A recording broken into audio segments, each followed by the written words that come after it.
Yes, nakita ko na yan. Kulit. Hindi ko pa nakikita. Para tantanan ako. Sa. Ito. Okay. Yung may sword, ganon. Okay.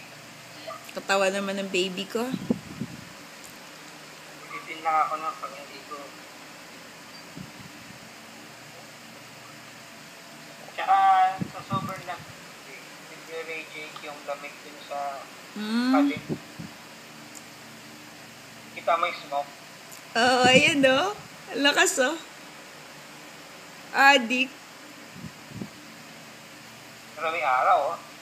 Oo nga eh. Ayan yan, kita-kita oh. Adik. Para ka nag-yosi. Ang galing oh. Para nag-yosi.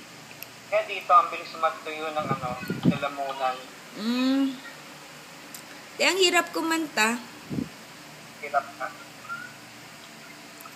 Tubig ako ng tubig. Iin naman ako ng ihi. Kasi ang lamig yun dito. Lang.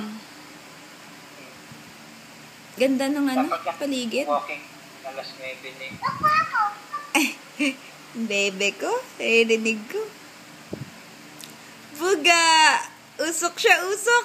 Si Ethan hindi giniginaw oh. Amboy talaga tong baby ko eh. Si Ethan sanay sa lamig. Habang may araw. Oo nga. Ha? Sanay ang baby ko sa lamig. Utot si Ethan. Aba, nagising na ang lola. Sabi ko sa'yo, magigising ang lola eh. Ano? Gising na ang lola. Pinakita ni Kuya yung labas. Hi, Kaki Lola. Hi, baby!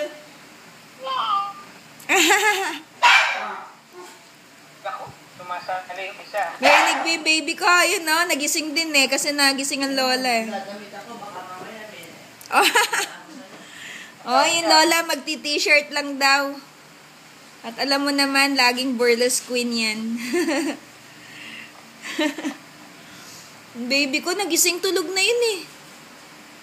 Narinig siguro si Lola. Oh, narinig nga. Naka-curl na yun kanina pa. Kaya nga pag wiwi ako, dandahan din ako naglalakad. Yung baby ko eh.